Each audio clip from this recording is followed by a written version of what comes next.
Good morning, everyone, and welcome to the Mac and Jack Sports Show. We're on live 8 to 10 a.m. Wednesday through Sunday. We're streaming on Facebook, YouTube, Twitch, on Mac Sports and the Northeast Streaming Sports Facebook pages.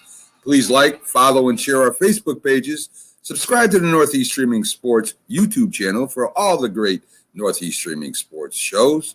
We're also on Instagram and Twitter. Our website is at nessp.info for all information on all our shows, guests, information on sports stores, and links to those stores. I'm Mac with your co-host, Jack Hirsch, legendary boxing writer and former president of the Boxing Writers Association of America, with our special co-host on Saturdays, Dr. Paul Semendinger from the famous New York Yankee blog, Start Spreading the News.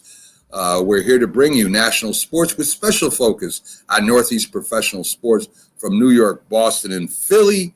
This is our Saturday show, our debate show, where me and Jack go at it. And Doc is there to add his 2 cents, which equals about $2 on our show. So, folks, thanks for joining us. Glad you got in here today with us. And, on our show, folks, we try to give a little quick update of what's going on. Of course, the NBA is playing, I think, tonight, Jack, if I'm correct. The Bucks are playing the Phoenix in Phoenix, both tied at 2. And we're going to give you a quick look at some of the MLB scores, especially the locals. And I don't know, we used to call it the curse of the Bambino with the Red Sox. I'm not sure what to call this curse because right now it looks like the Yankees are under curse with the Red Sox. I don't think they've won a game this year.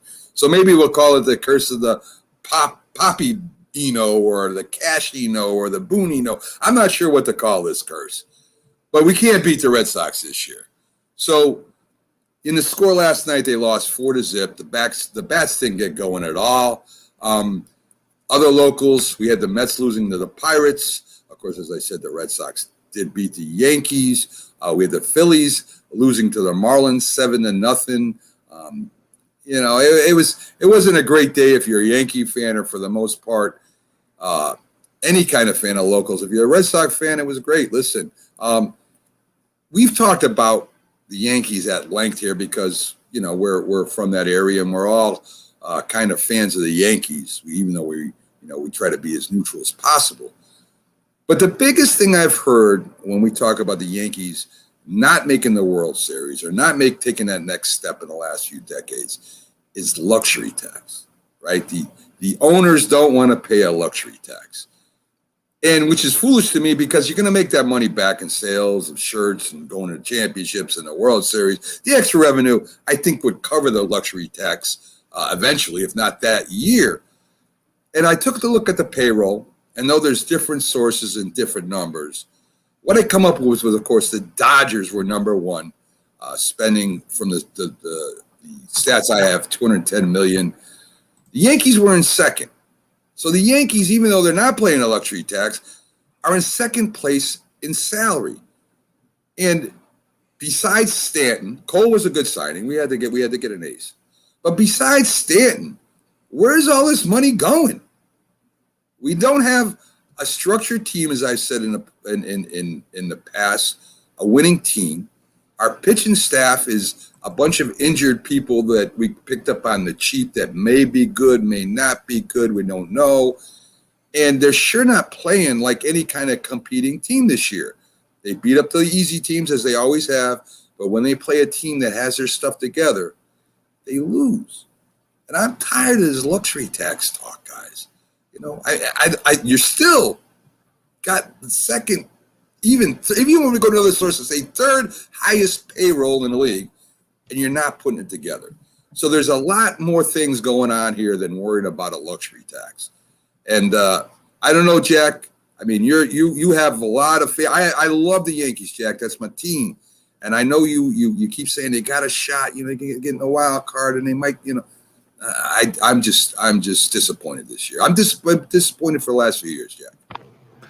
I'm going to tell you, every team has injuries. But when you have one of the best middle relievers in baseball in Zach Britton, he's been out the year. I mean, it hurts. It hurts a lot, okay? Luis Severino, a starter with a heck of a lot of upside, a potential all-star this year had he been healthy. He's been out the year. You hit hard by that. Luke Voigt's been out a good part of the year.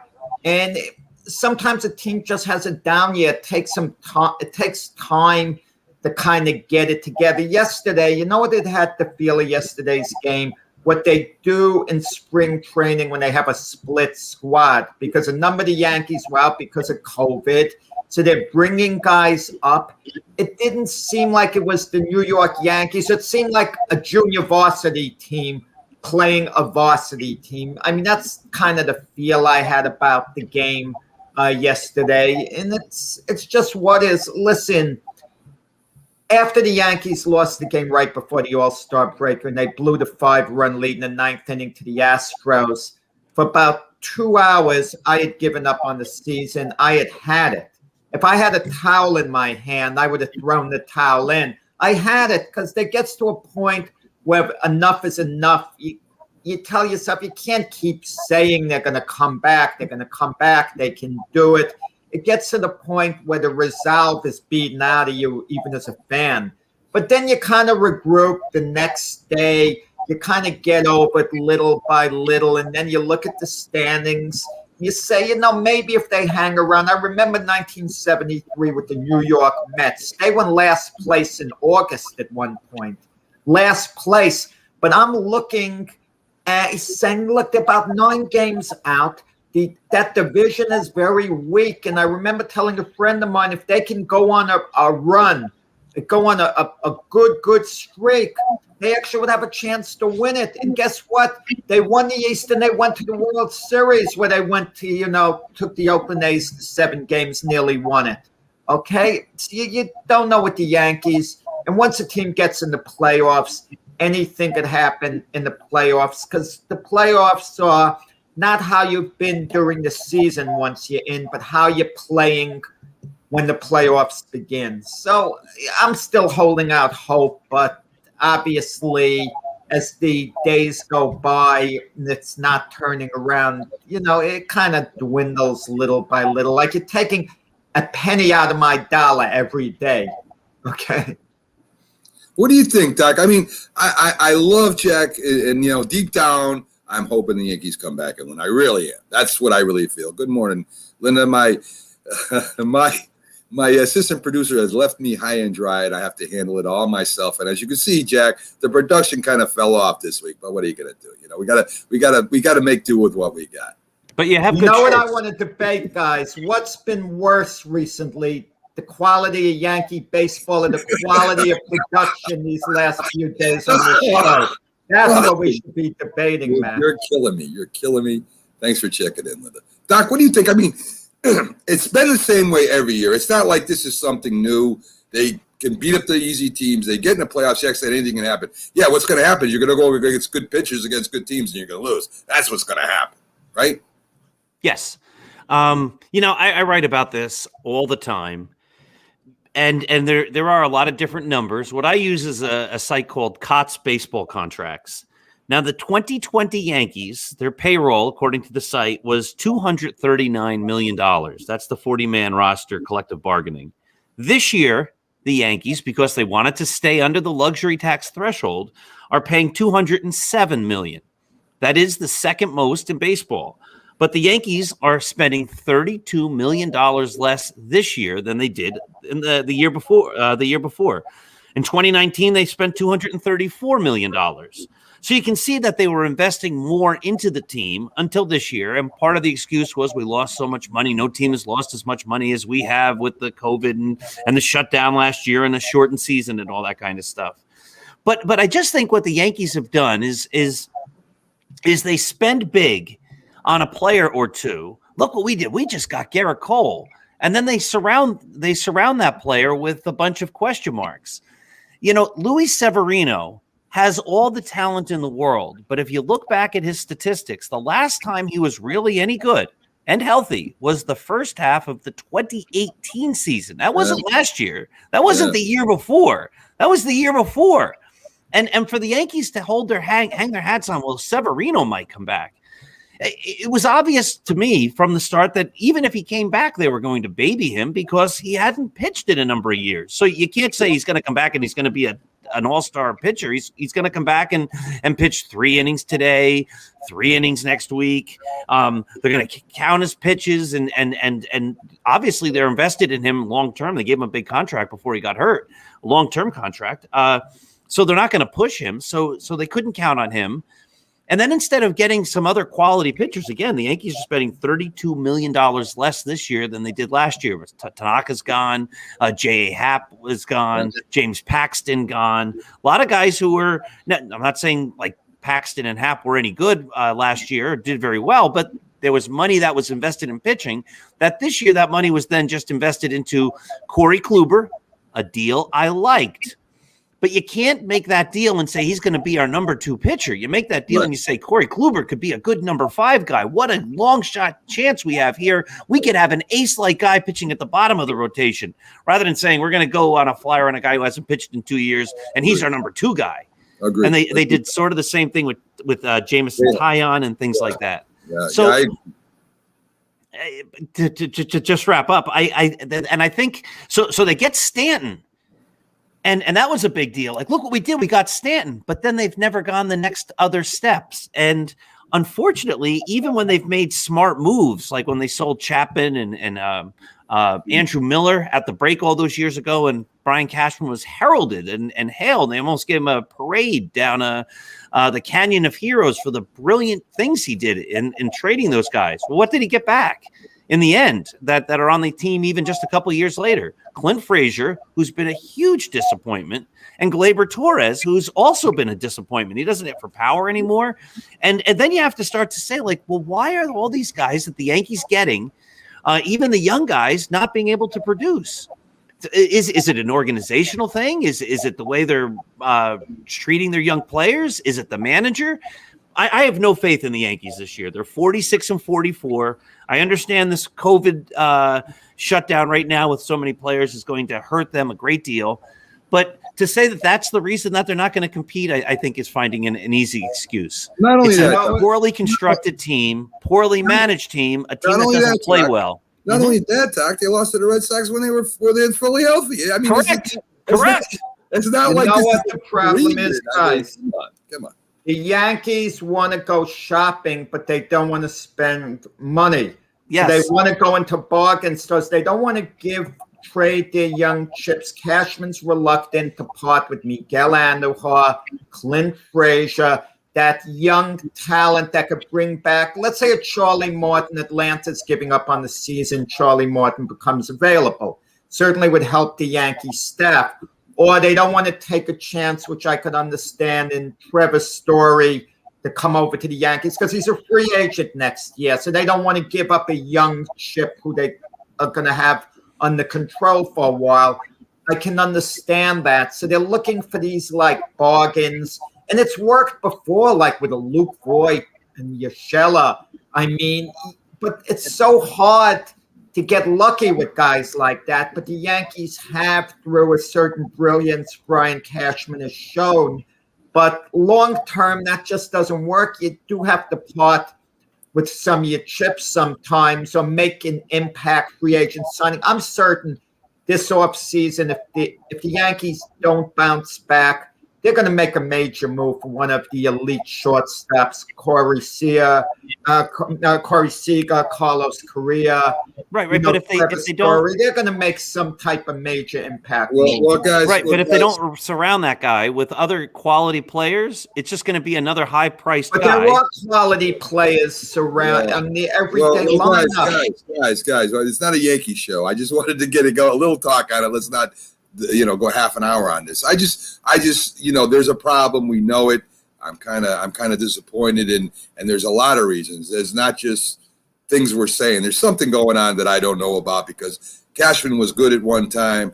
Boone, I think, was a bad move, but we'll see what happens in the year. So there's one segment that we do every week, folks. In fact, we're going to do this twice this, and I'm kind of excited about this one because I try to stump two of the best minds in baseball, Doc being up to date running his blog, and Jack that's like almost a computer out there with the knowledge he has. If he doesn't know the answer, he'll give you everything that surrounds the answer, which is awesome. So let's go ahead and let's try and do our trivia question for today. This is the MLB one. Both will be MLB. They might have Yankee ties, they might not. So let's play the official music of that. Of course, we can't just do it without having yes.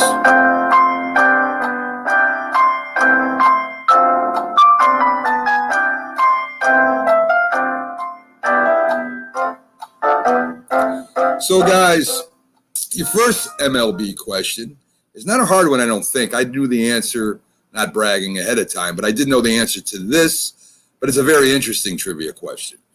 What is the most productive Major League pitching brothers duo in MLB history, guys? Start with you, Jack.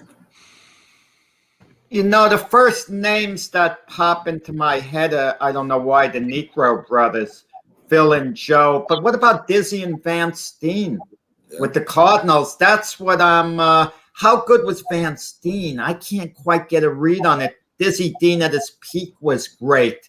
Okay, without having numbers in front of me. So those are the two pitching duos that pop right into my head immediately. And is there a third one that I'm not thinking of? I'm sure there is, and I'm sure I'm going to kick myself for whatever reason, not clicking the third one. But those two just come at me immediately. And I'm going to, I'm going to have to, well, Phil Negro's a Hall of Famer. Dizzy Dean's a Hall of Famer. I'm pretty sure Dizzy Dean is a Hall of Famer. Van Steen's not a Hall of Famer. Joe Negro is not a Hall of Famer. So if I have to pick amongst the combo, because Phil Negro won all those games, I'll have to say the Negro brothers. But something's bothering me. I know I'm missing out on a brother duo, which isn't clicking in my head right now. But I'll go with the Negro brothers. What would your answer be? All right, so I think at one point it was the Perry brothers, Gaylord Perry and Jim Perry. Jim Perry, right. I'm not sure if the Negroes actually beat them. And then is this a trick question? Because I know that at one point there was a question about what brothers have hit the most home runs, and it was Tommy Aaron and Hank Aaron. You know, because Hank Aaron had so many, and I think Tommy Aaron had a few. Question. That's a cool right. So question. So is it like did Cy Young have a brother, Bill? And it's like Cy and Bill Young. If it's something like that, I'm not going to get it. But I'm going to throw my hat on the Perrys. But something tells me that there was a period when Joe Negro, who had 200 wins, he and Phil actually overtook them. So I'm going to go with the Perrys, but I think it's the Negroes, and I hope it's not like Fred and Cy Young. Well, Jack, you are correct, and Doc, you should have went with your heart. I mean, listen, the Negro brothers, both knuckleballers. In the 70s, 80s, of course, as Jack said, Phil is a Hall of Famer with 318 wins.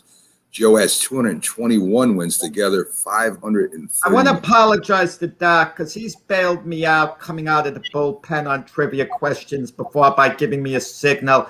I should have given it to you, Doc, but I wasn't certain. I was scared I would foul you up because Mac gave it away a little. He said, well, that's kind of a Yankee link. Remember, Gaylord Perry pitched for the Yankees for a minute, too.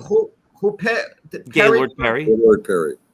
Phil Negro pitched for the Yankees. And Joe Negro. They both did. Joe, right. That's why when Max said a little of the Yankee link, all of a sudden at the end when I was done answering, I'm thinking, yeah, that's the Yankee link there. We don't think of them as Yankees. At least I don't. Right. So good morning to Tom. Good morning to David. Glad you guys popped in with us this morning. So, guys, the first debate question that we have today is going to be, let's see. Anything you can do, I can do better. I can do anything better than you. No, you can't. Yes, I can. No, you can't. Yes, I can. No, you can't. Yes, I can. Yes, I can. Anything you can be, I can So, be greater. guys, let's start off with one of the local teams, right? The Mets. The Mets have been playing good ball. They're on the AL East. So, Jack, you lead us off. Do the Mets have what it takes to win the National League pennant? And, I guess you could say any team does, but in this certain case, if they do, why do you think they have what it takes? I'm going to tell you the Mets are very fortunate in the sense that we don't talk about them. You mentioned before, we're talking too much about the Yankees. Let's talk about the Mets. Guess what? I think the Mets are happy they're not being talked about because they've really underachieved so far. But two good things have happened to the Mets. One, the New York Yankees. Okay, the Yankees' struggles have taken some of the burden off the Mets in this media frenzy town. People aren't talking about what's wrong with the Mets. The other thing that's taken some of the burden off the Mets is the very pathetic NL East, which was supposed to be a good competitive division, has just been extremely mediocre. I mean, all you have to do is hover around 500 to be in serious contention, and that's what's happening. I watched some of the Met game yesterday, too. I mean, I tuned away from the Yankee game. I actually do watch Met games, and I actually do root for the Mets to win. I really do. I mean, and if the Yankees are ever out of it, I won't say I'm a Met fan, but I'm a Mets supporter. I absolutely want the Mets to win. Listen, the Mets have an excellent everyday lineup. They just haven't been completely producing. And Francisco Lindor yesterday goes out on it, with a little bit of an injury. We don't know how severe it is. And yeah, the Mets absolutely can win the NL championship without question because they have an excellent everyday lineup. Okay? Mets look like they're getting into the playoffs. Unless they really fall apart, no one's going to catch them for the division. Atlanta's had every chance to get on track this year. It hasn't happened, and with Ronald Acuna out, that's certainly a blow to their chances of coming back. And the Mets get in the playoffs. Who do they have taking the mound for them? The best pitcher in baseball, the most dominant pitcher in baseball. And the key is if Jacob deGrom could continue pitching like this the rest of the season, he's in the playoffs. All they have to do is get a little bit of hitting in the game he plays, and they're going to win those games, okay? And in these short series, the Mets become a very dangerous team. The Mets haven't hit their stride yet. We talk about teams not so much peaking for the playoffs, but who's better when the playoffs begin. And by the time the playoffs begin, the Mets may have hit their stride. There are guys like Michael Conforto, who was injured a while. He hasn't gotten going. I mean, he's a heck of a player offensively and defensively if he's ready. Even the guy like Brandon Nimmo, who's been the injured reserve list a good part of the season, he could be a factor in the playoffs. Jeff McNeil, who hasn't really hit this year up to his capabilities, he's been the Met version of DJ LeMayo in a certain sense. Jeff McNeil, if he starts hitting, look out. I mean, he's a terrific hitter. And, of course, there's Pete Alonso.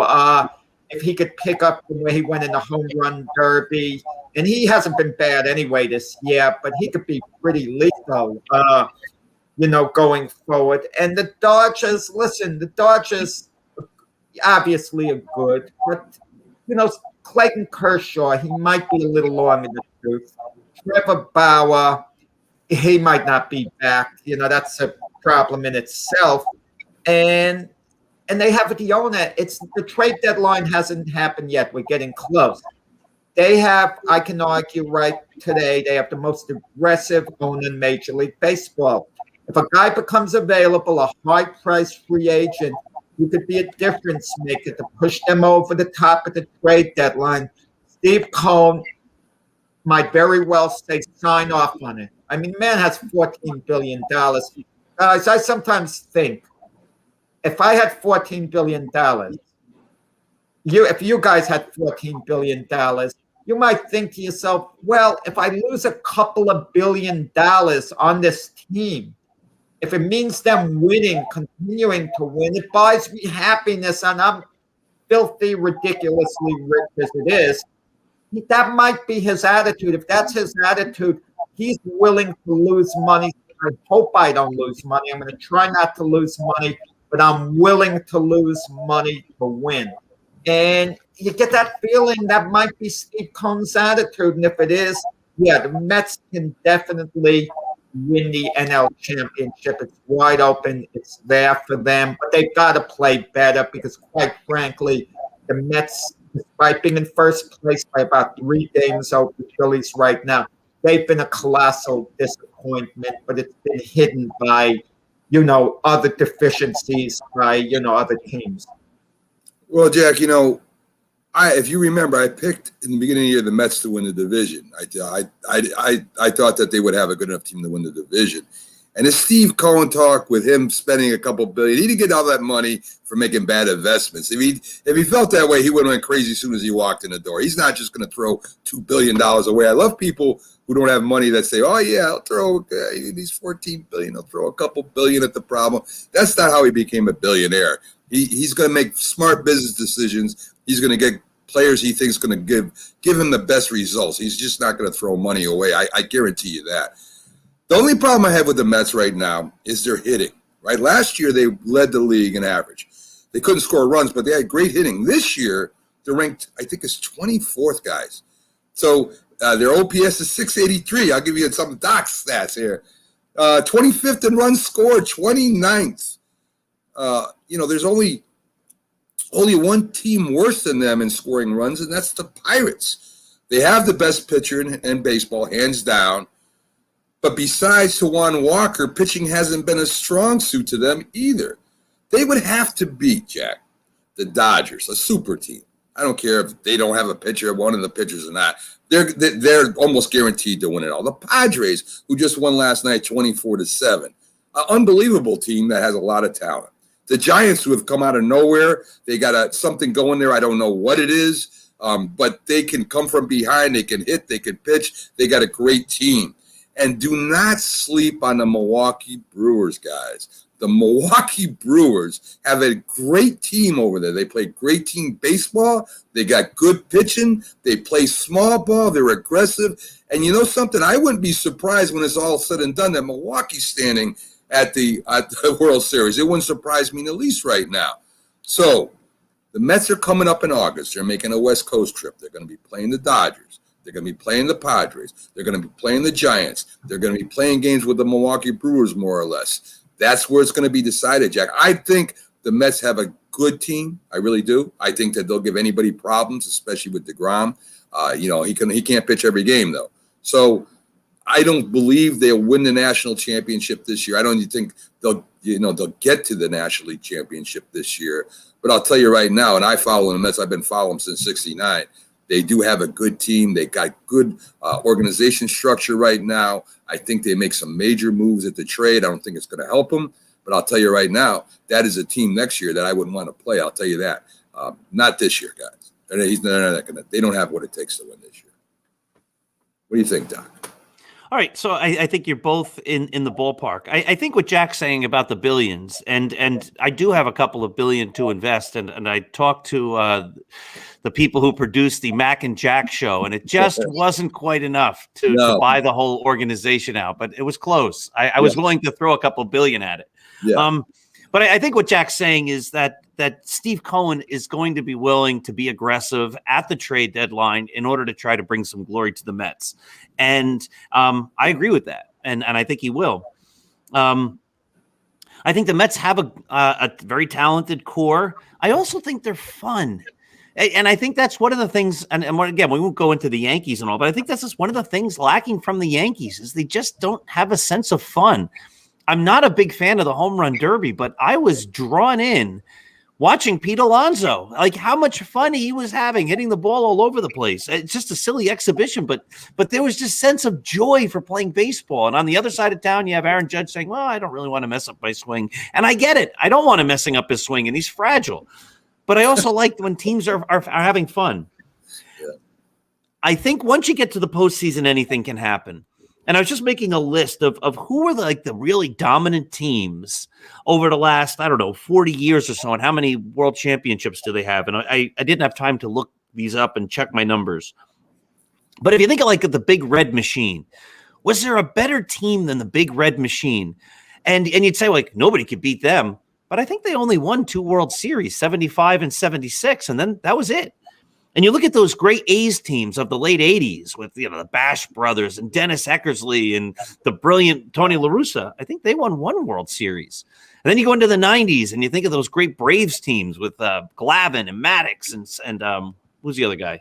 Smoltz and all of that. And I think they won 1 World Series. And once you get to the postseason, anything can happen. And I foresee in the next couple of weeks the Mets making a big deal or two to really go for it. They only have to win the division, and then you have a couple of playoff series. And if they pick up a difference maker or two, can any team beat any other team? Sure. And are the Dodgers unbeatable, or are the Padres unbeatable, or anybody like that? I don't think so. Do I think the Mets will win the World Series this year? No. Do I think they can make a great run? Yes. Could I say something, Doc, though? But the question was not can the Mets win the World Series, could they win the NL Championship? So the examples you gave, even though they were excellent examples, the Big Red Machine hypothetically went to 4 World Series in 70 and 72 where they lost. And in 73, they came 1 game from the World Series and lost. So the Mets, they did go to a few. Atlanta went to a few, only won 1. And that Oakland team of La Russa, right? They went to 3 in a row, but they won 1 in the middle of those 3. So can they get to the World Series? The Mets, not so much like win it.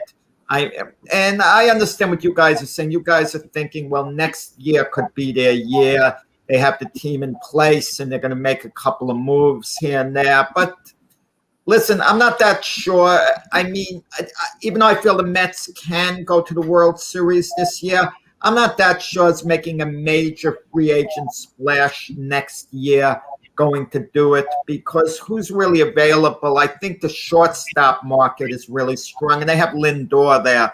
So they're going to make a Gleyber Torres type move, do a free agent signing and move Lindor to second base, hypothetically. I mean, that's kind of playing around a little too much. Well, you'll have some outfielders available, Jack. That's for sure next year. The Mets do need help in the outfield. There's no doubt about that. We signed Michael Conforto, but Scott Boras is his agent. Yes, and that's one of the guys that's going to be eligible. So, I mean, that and with Boras' agent is going to be tough. But there will be outfielders available. You're going to have – I expect the Mets to really get a good farm system. Their farm system has been weak because they used to trade away all their good players under the other owners to pick up people like I'm trying to remember his name that went on an airplane and left. I mean, they made deals to get veterans under the old regime, and their farm system was weakened because of that. I expect if they're going to be a good organization, that Cohen's going to invest a little bit in the draft and getting their farm system back up. That's where you can make a lot of deals. I have a proposal for Doc for a trade. Would he make it? Steinbrenner and Cashman for Cohen all the Sanders. I want an owner who wants to who I think the other thing, again, we're not going to talk all about the Yankees, but Steinbrenner, we talk about that luxury tax. That's because he talks about it all the time. Yeah. Right. Like if he just would say, look, I'm putting the best team I can out there and I'm trying to make the best moves and money doesn't matter. And I'm just going to go out there and do everything I can to win, whether or not you're even spending the money. You can spend the same amount of money. But when he keeps saying we have to stay under the cap, makes everybody say like, well, I guess you don't care as much about winning. Listen, but let's wait on Steve Cohen, guys, because he, like we've said in the past, he's still on a honeymoon period.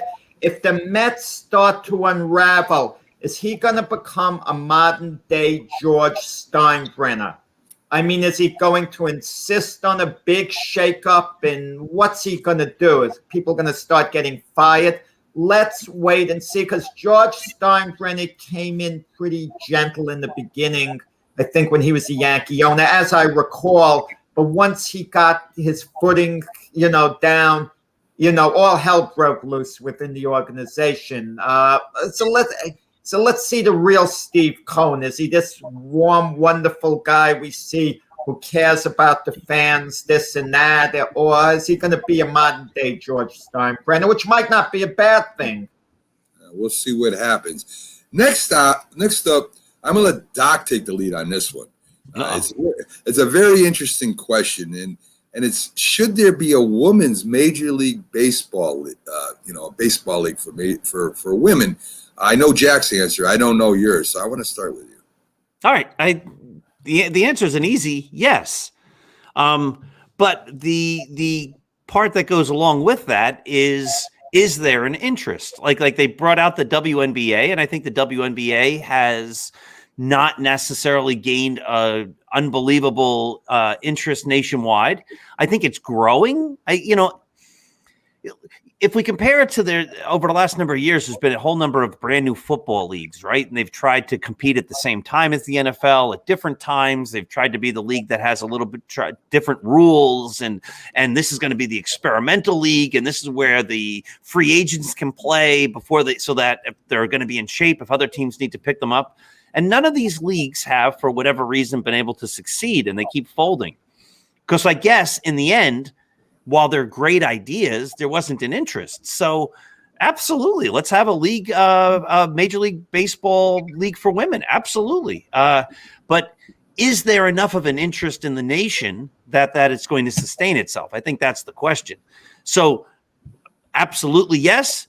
I'd love to see them try to get something going. You'd have to put teams in big markets. You'd have to have teams. What would be really cool is if the teams could somehow affiliate with the major league teams and like have the, what would you call it? WNBA, WMLB baseball organization, and maybe have those teams tie in, and you could have, the players using the same facilities. Maybe when the Yankees are away, the WMLB Yankees come in and they use Yankee Stadium.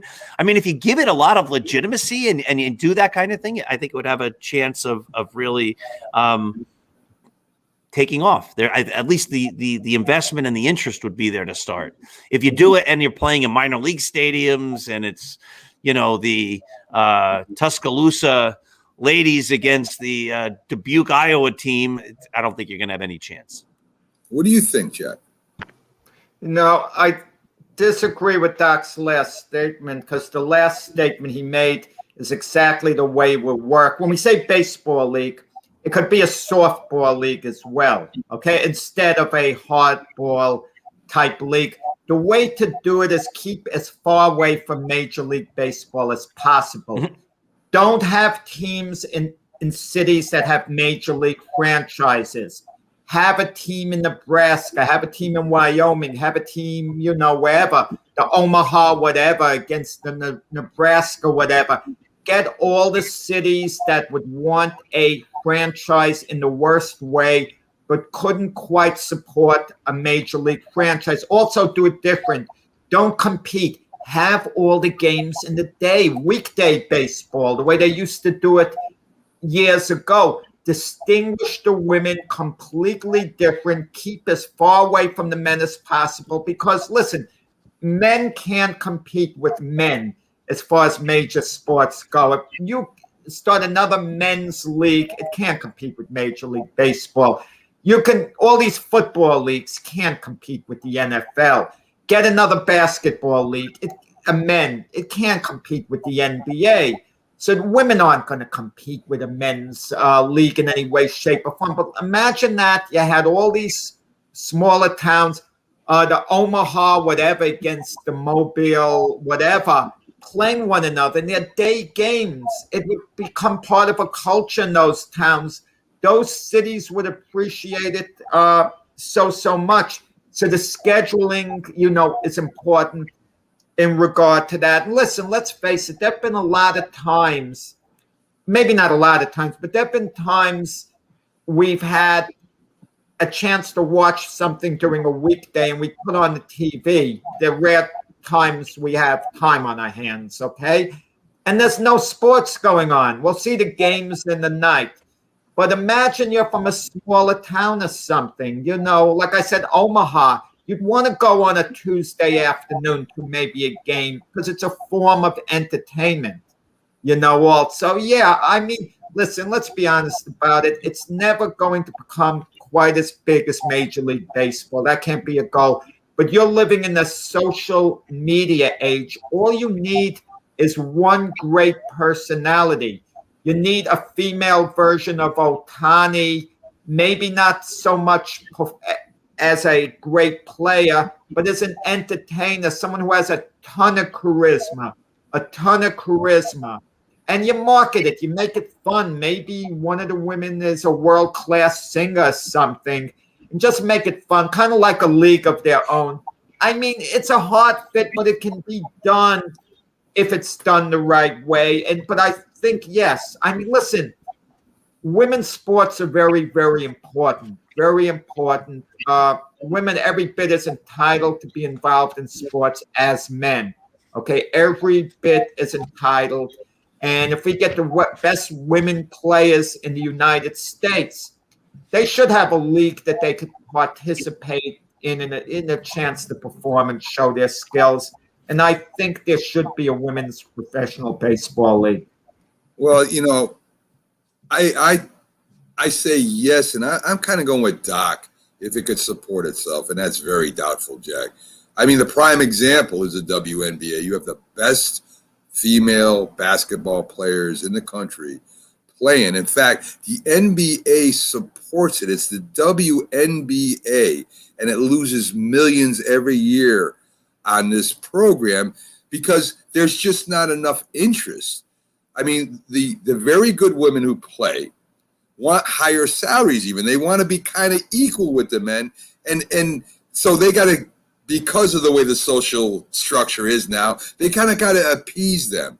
Nobody's entitled to nothing, Jack. I disagree with that 100%. You've got to earn anything to me to be successful. I mean, being entitled is why we have problems we have today in a lot of things, including sports. So let's take a look at the WNBA. If you watch the games, now the networks have to buy the WNBA schedule because it's part of the contract with the NBA. So they're getting promoted on big sports networks, but that's because they have to do it, or they won't get the NBA as part of the contract. And if you go and you watch these games, and I've tuned in real quick, and you look at the crowds, there's more crowds at college basketball female games. Even at some high school basketball female games I went to had more people that were in the stadium. I would think this, Jack. So I'll go with you to a point and Doc with a point.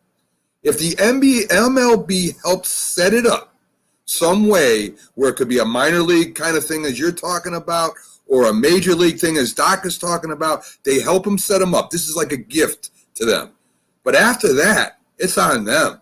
Because what you're doing then is, to me, you're putting something on the air that people are interested in, and then you're going to have to pay salaries to these women, and you're going to lose money if there is no interest, and then it just becomes something else that really doesn't resemble a real professional thing.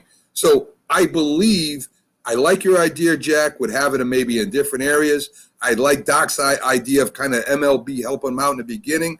But I also agree with Doc that if you're going to have something like this, you're going to have to promote it yourself. You're going to have to do, like you say, Jack, have some kind of gimmicks like they have in minor league baseball. Some minor league baseball stadiums are full. I mean, they go out, they make it a family thing. That would have to be the route they would have to go. But I really don't think that it would work because of, what we've already seen. Well, and you make great points. Go ahead. You make great points. You really do, both of you. But what do you think of this idea? You have the league during the winter, only in warm weather cities. Okay, that's where the league is going to take place, so they can play weekday games in warm weather cities because sports isn't going on. There are no day games during the winter, the East Coast. So they can actually play, and it's like a form of entertainment for people in those towns, those cities. It's something to do, to just gather, and they maybe take the standings. The winners a little less serious than the entertainment value of just having an afternoon out going to the games. All right, so I have two thoughts. I don't think any professional sports league is going to be able to survive unless it's tied in to the big cities. Even go back to when the American League was founded. The American League, before it became the other major league, needed a team in New York, and that's how the Yankees came to be, right? They took the Baltimore Oriole franchise and moved them to New York, and then they helped that team get good by giving them great players like Wee Willie Keeler and things like that, right? They knew that without a New York franchise, the league wasn't going to be successful. I think the other thing is I love the idea of the day games, but what we have seen is that people tune into sports at night, and that's where the ratings are.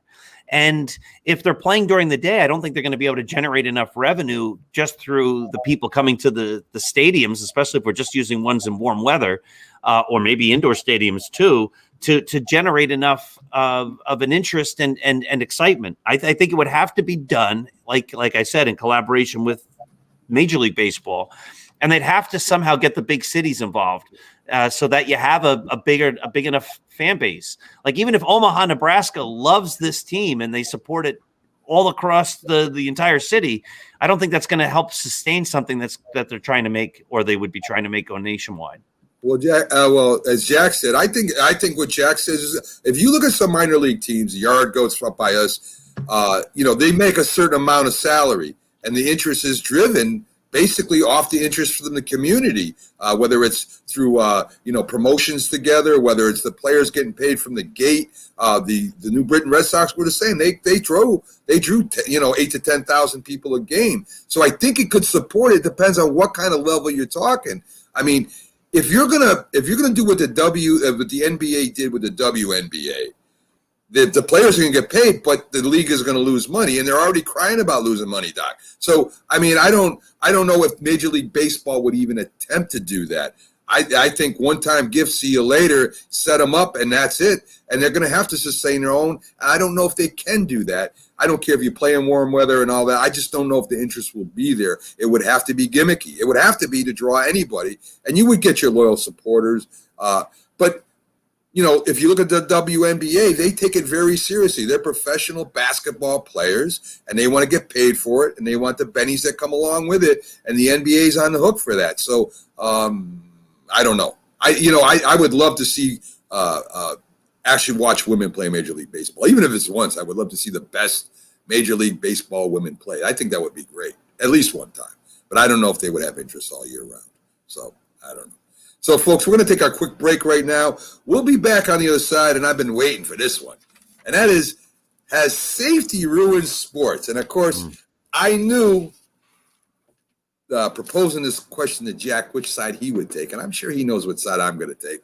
So it should be a very spirited debate when we come back, folks. So anyway, we'll be back right after these messages. Stick with us and get ready for some entertaining debate, I'm sure, on this one. So we'll be back right after this one.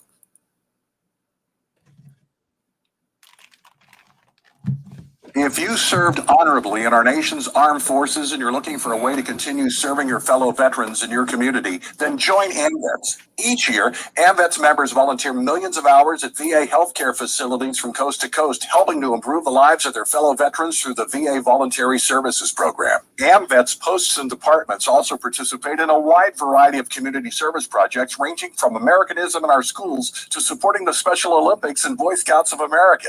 If you no longer wear the uniform today, you can still serve through the AMVETS by joining today at amvets.org.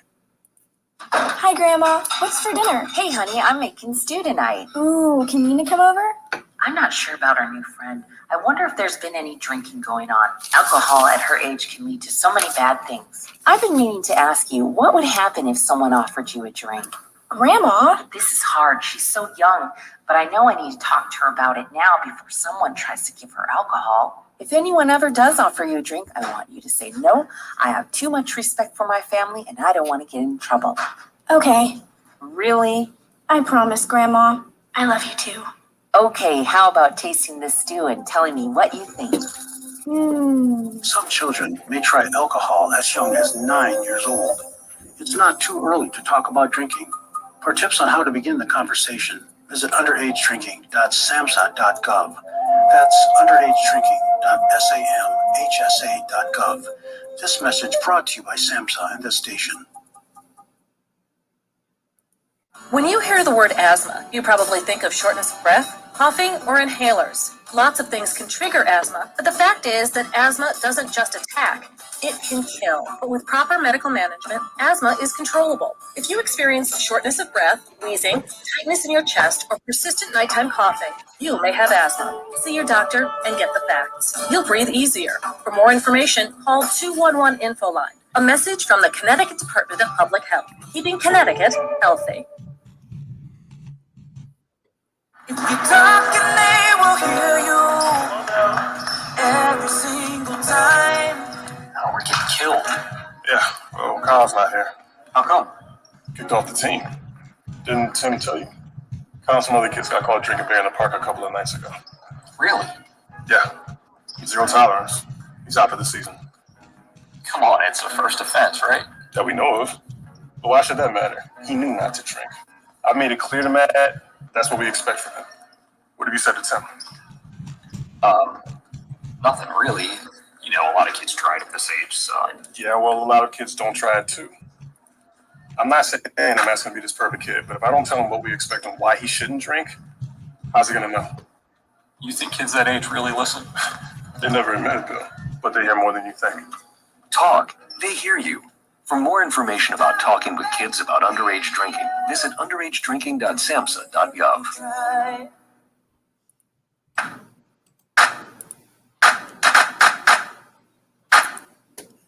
Good morning. You're listening to the Mac and Jack Sports Show on Northeast Streaming Sports.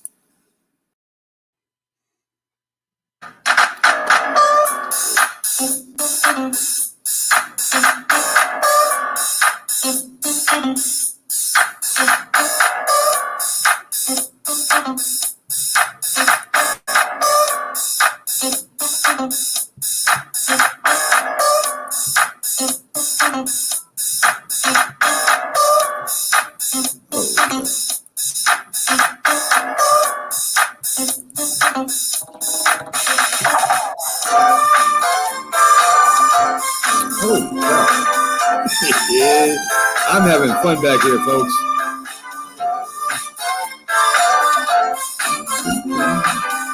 I love this song. Good morning, everyone, and welcome back to the Mac and Jack Sports Show. We're on live Wednesday through Sunday, Jack, 8 to 10 a.m. This is our debate show Saturday. Joining us on our debate show is Dr. Paul Semendinger. We love having him on. His perspective is always solid. And our next debate, folks, we're going to get to in 1 second, but I got one more trivia question that I want to ask the two dynamic minds I got over here, I want to say, because these guys, they're right on the money most of the time. So let's go ahead and let's have a little fun here and play our trivia song music as we do.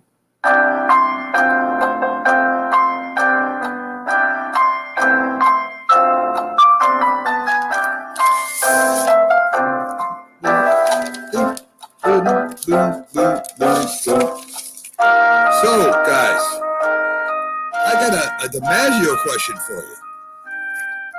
And in 1941, one of the DiMaggio brothers drove in 100 RBIs.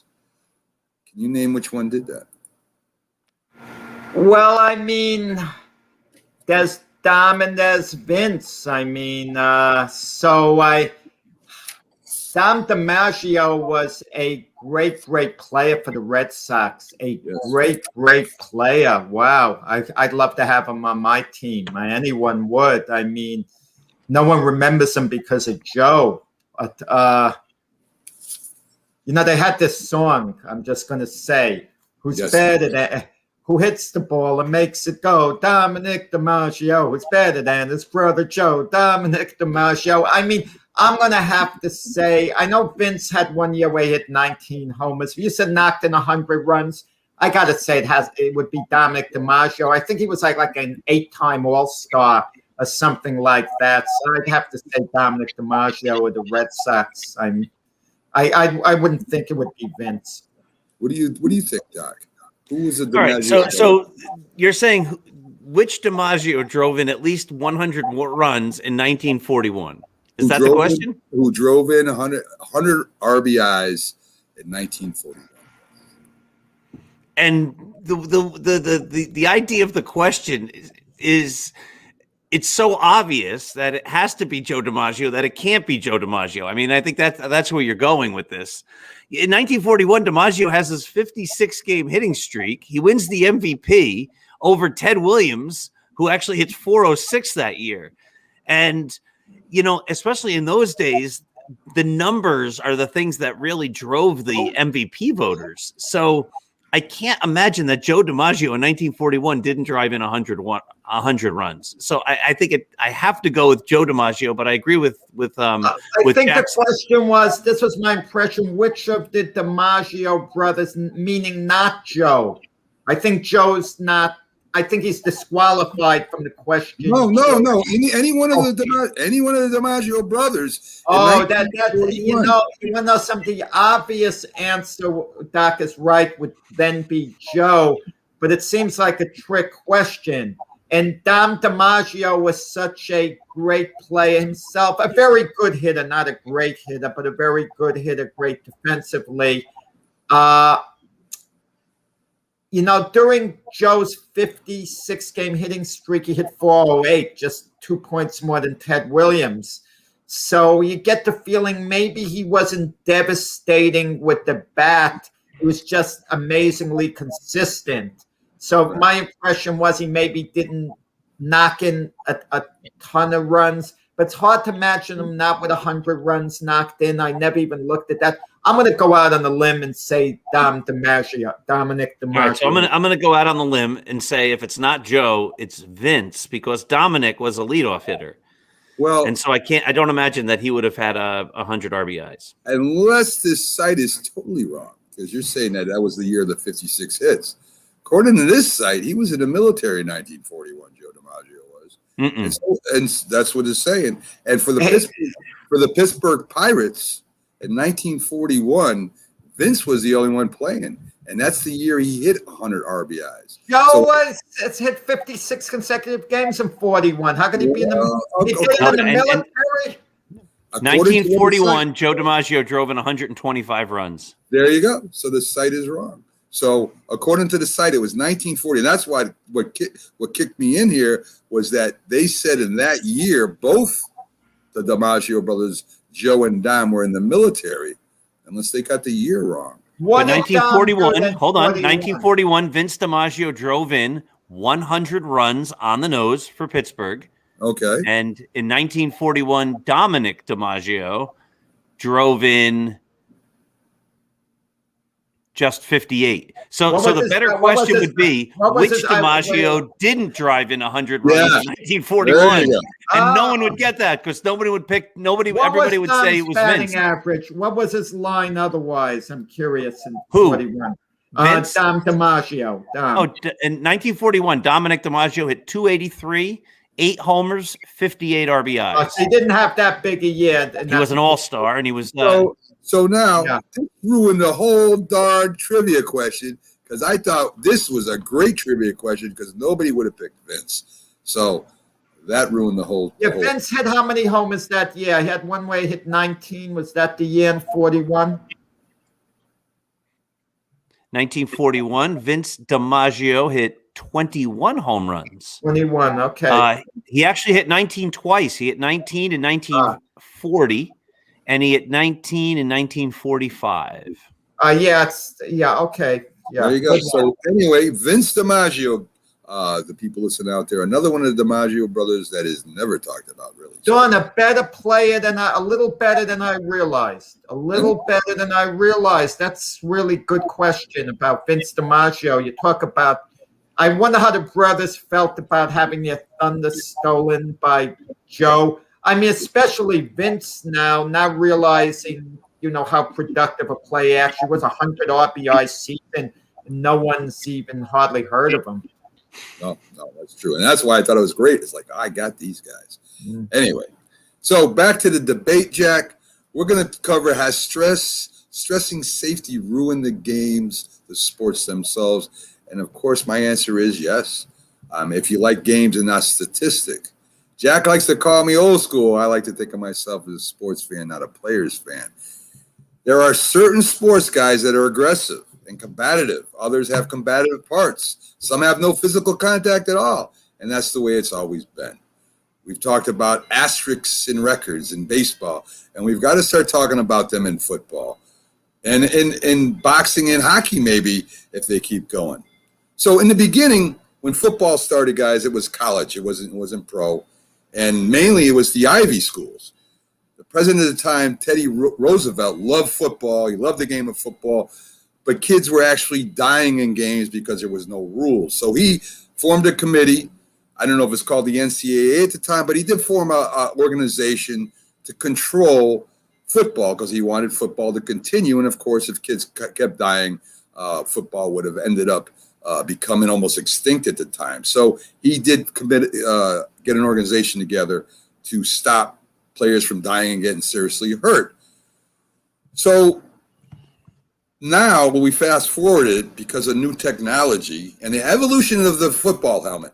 If you played football back when I did, guys, you had a harness you wore on your head. The helmets were a hard plastic. And you didn't hit with your helmet because it hurt and it could injure your neck. You were taught the right way to tackle, which was face mask and chest into a player. And if you go back and you look at football, even into the 70s, late 60s, and you look at the way they tackled then, it was 100% different than the way they tackle now. Even if you look at Dick Butkus, Jack Ham, all these other great tacklers that played, they didn't lead with their helmet. They didn't come 100 miles an hour, put the helmet down, and throw their head into the pile or into a player because it would have hurt at that time. And with the evolution of the helmet, or even to get a helmet into football, which took a little while, the coaches stopped teaching the correct way to tackle. The players got lazy. They felt they could go 100 miles an hour into somebody, and that was a tackle. We were taught not to drop our heads because you would lose sight of the ball carrier and become bad at tackling. So the game has, the equipment has changed, and the attitudes changed with that. And I don't know why coaches stopped teaching that way. But the rules have changed also in the way you can hit people, right? You can't hit a quarterback like you used to. Yeah, there's a certain area now. You got between the chest and the knees, and God forbid you push him down after the ball leaves his hand. So they're completely penalized of hitting the quarterback, which makes the quarterback, of course, a lot more comfortable in the pocket. To me, comparing Tom Brady to Johnny Unitas is not even a comparison anymore. If Johnny Unitas had these type of rules and Brady played underneath those rules, there wouldn't be inflated stats like there is today. They also have what they call the defenseless receiver rule, something I love. It makes no sense. What they say is that the receiver who is offense and the defensive guy who's supposed to stop the receiver from catching the ball now has to let the receiver catch the ball before he hits him. That's like telling a boxer that you're going to throw a right hook and let him prepare before you throw that right hook. So as it keeps changing, guys, the real football fans will start, and I think some have already, will start leaving the game. It will resemble more and more arena football, more and more flag football. And the reason why we watch football is because of the contact. The reason why we watch hockey is because of the hard checks and hard scoring. The reason why we watch boxing is for the hard hits and what a man can withstand. We don't watch it for sparring. We don't watch football practices. We don't watch hockey practices. We watch the games because of what the game is. Now, the reason why football has done this, and make no mistake about it, is because of lawsuits, right? The NFL Players Union put in lawsuits claiming the NFL should know this, that this was going to happen. I've never heard a boxer sue any kind of boxing organization for being hit and having brain damage. You sign up for it. You know what it is. You take the risk like in any profession. A policeman signs up, he knows he could get shot at. A fireman could get killed working a fire. A person that handles harmful, hazardous material, there's a risk involved. You know that before you sign up. I cook. I burn myself. I cut myself. I've had third-degree burns. I didn't sue the restaurant for that because they didn't require the safety. It's because I made a mistake or I didn't do something correctly. And that's where I have a rub here with sports today. You know what the risk is. You've been playing football. You know that you're going to get hurt.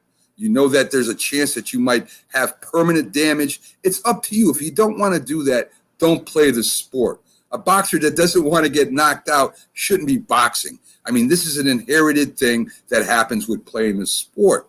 And what's so hypocritical, guys, if you watch promotions of sports, what do they play?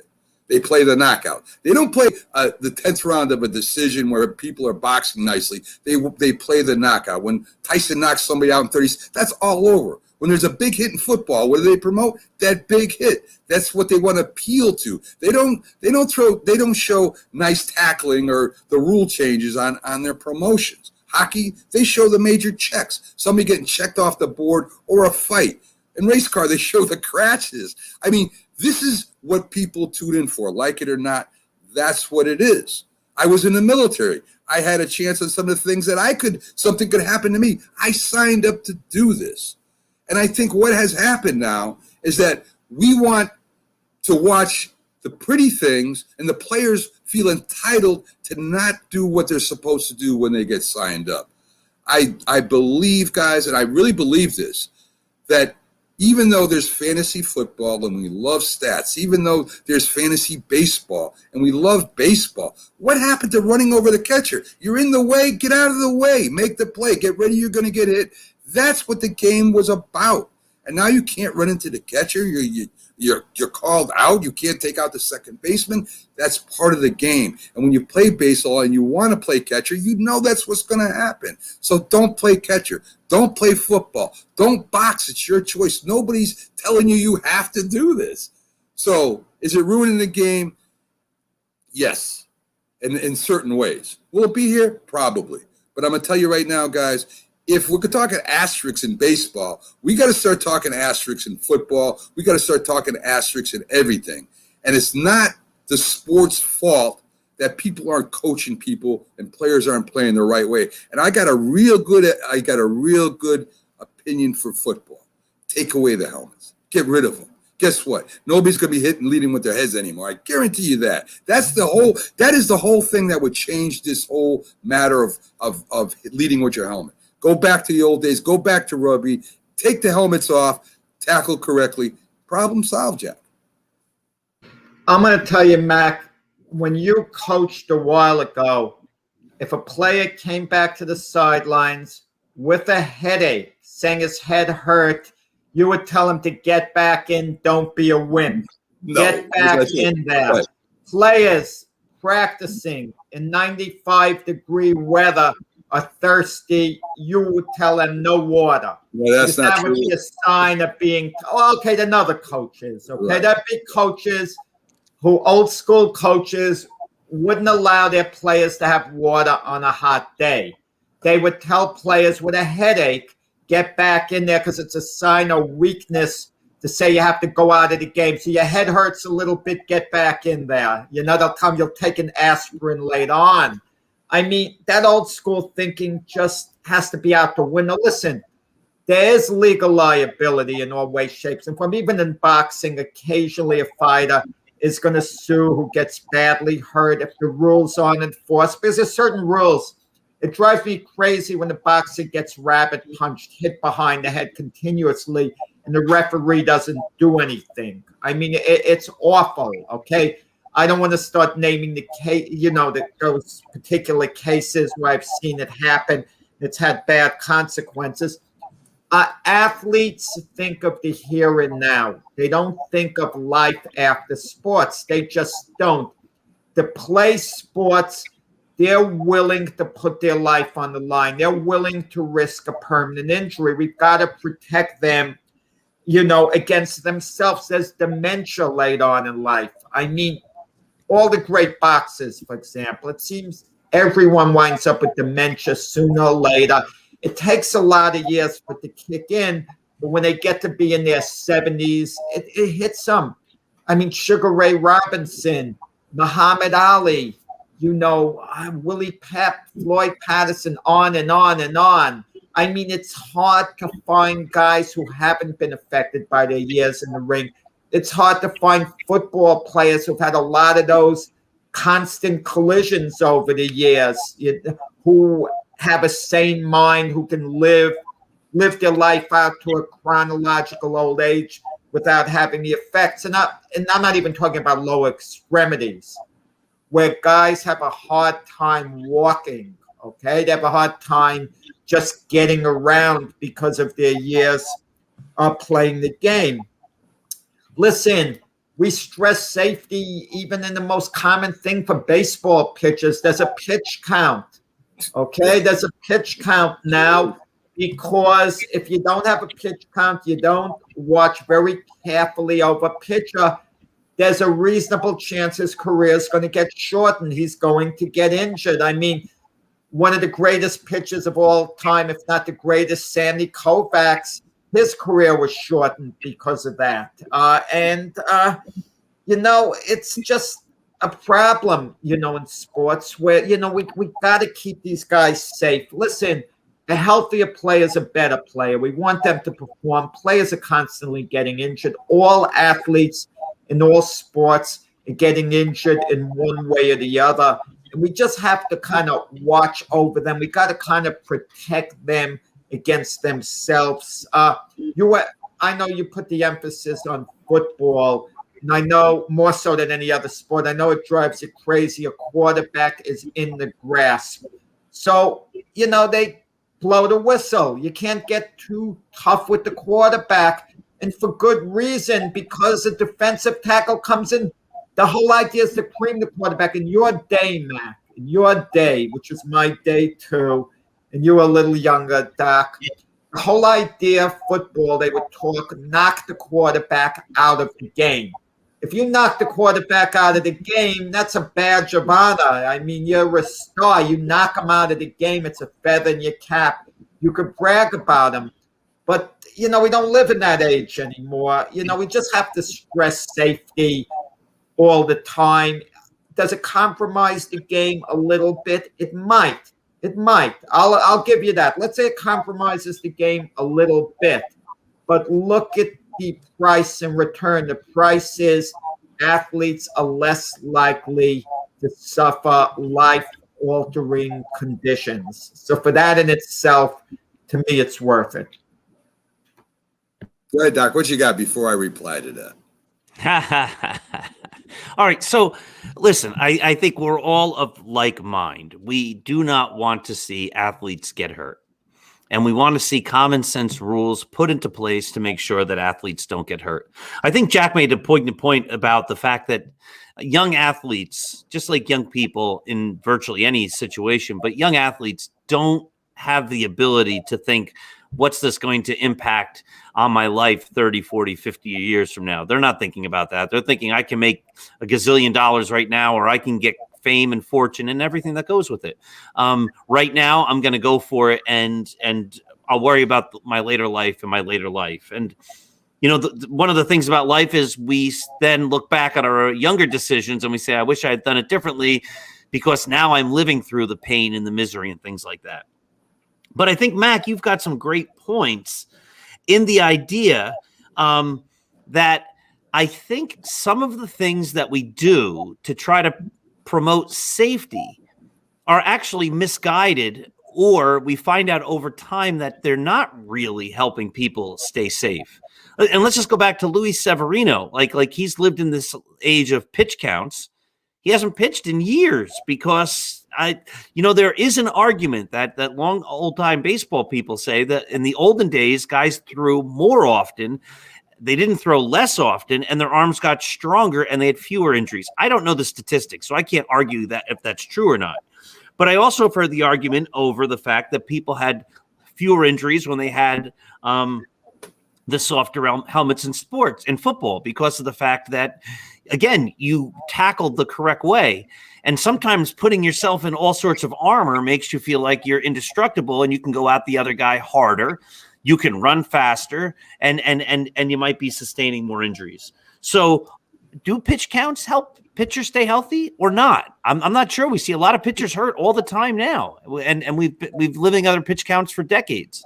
Now we hear things like with Aaron Judge of we're going to have load management. We're going to make sure he doesn't play too many days in a row. Now, is that going to work or is it not going to work?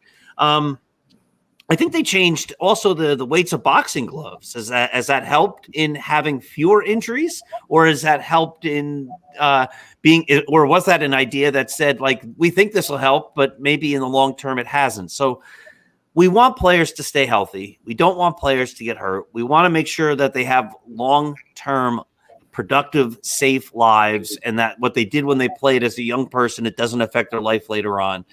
But also, when we make certain rules and certain things, are we impacting negatively on the game by making rules to protect people that in the end aren't really protecting them? So that's my answer. It's great thought, and Jack, I agree with you in theory, but we always take out of the equation that if it wasn't for professional football or boxing, a lot of these people would live lives that are very poor. So they sign up for this because they want to get out of a certain situation or a certain condition that they wouldn't be able to. And if the popularity of the sport drains and they're not able to pay this money, then really you may be affecting their lives in other ways. So if you're going to make a decision, and I don't care if you're 18, let's stop making excuses for people. I'm so tired of that. And you make a decision to go in the military, to become a police officer, you're 18 too, or to become a cook, or to handle hazard material, or to go in the mine and work. If this is what you choose to do, and there's a lot of professions you could try out for, you can get a loan, you can get and go to school, you can go to a trade school. You have a lot of options. And we like to say, well, this kid has no options. That's nonsense. Everybody has free will. Whether the country has changed or not, everybody still can choose what they want to do. Nobody's forcing you to do anything. And when they make that decision, they know and they are informed. If you're going to get in a ring, and it's just common sense, and somebody's going to hit you 100 times in the head, something's going to happen. You take that chance. You still have free will to do this. So to make rules or laws to prohibit for the individual's sake that made that choice is kind of hypocritical. So you're saying, okay, you can make this choice and you can play this sport, and this is what's going to happen. But wait. We'll change the rules so that the sport hurts and we're protecting you. When has that happened? To me, Jack, the popularity of a sport is because of one thing. Boxing, you want to watch people knock the hell out of each other. That's what boxing really comes down to. We can talk styles, we can talk whatever we want. Something inside, human beings want to see two people knock the hell out of each other. It's part of our makeup. Some people want to see people get hit and mowed over. It's been that way since history. It will probably always be that way. So to make it safer, because you want this player to last longer and you're protecting from himself, is just another problem that we have in general. You take this danger or risk to do this. You know it going in. It's not like, hey, we're not going to tell you you're going to get hit in the jar. We're not going to tell you that somebody 280 pounds is going to run you over. We're not going to tell you that playing catcher, a guy's going to run you over if you're in his way. They didn't say that. They didn't pretend that's not going to happen. So why are you going to take a sport that is popular, that people watch for a certain reason, and then take that away? Does that make any sense? I don't think so. If you want to watch tennis, go watch tennis. Nobody's hitting anybody. It's a skill thing. It's competitive.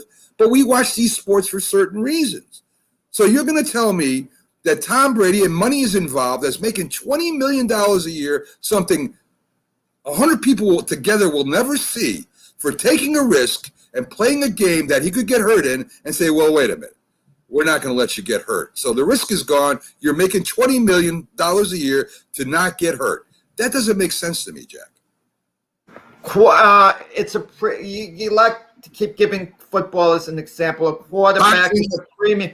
Quarterback is a premium position. So what? It's a premium position. They're not talking about protecting players in other positions the same way as a quarterback. The quarterback is defenseless. Wide receiver. Defenseless. He can't protect himself. He has equipment. He has line that's protecting him, Jack. He's not standing out there against 11 guys. If the offensive line can't block, the quarterback knows that risk. He knows he's standing back there in the pocket. And he's going to get hit. Quarterback still gets sacked and all. No, please, Jack. You push him down, you get thrown. After he throws the ball, you push him, he gets a penalty. Hockey, the checks. We're gonna change the rules. Boxing, wide receivers. I'll give you a bunch of examples, not just the quarterback.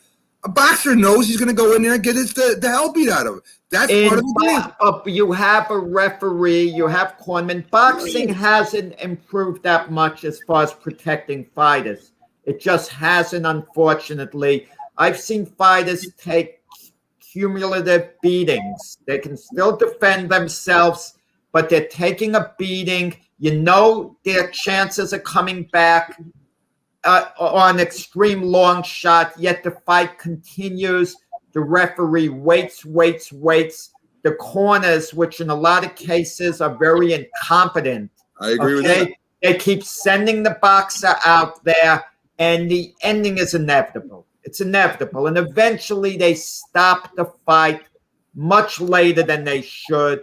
And you don't know the after effects later on.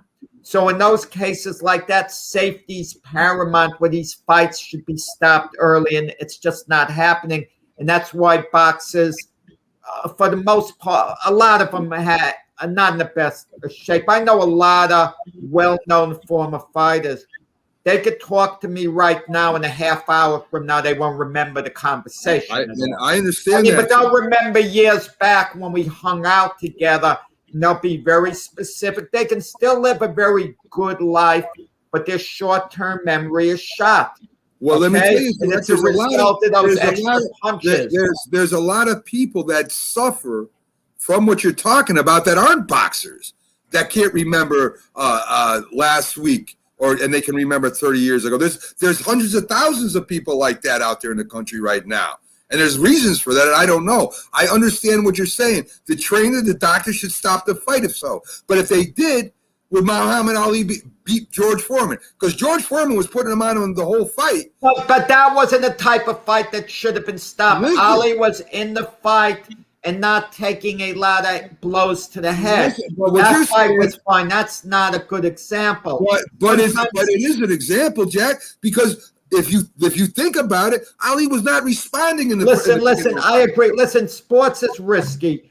I remember with the WWE even, when they signed up wrestlers, one of the first rules they told them, you're going to get hurt. Right. I mean, sometimes it's not avoidable. I understand that. You know, you play sports.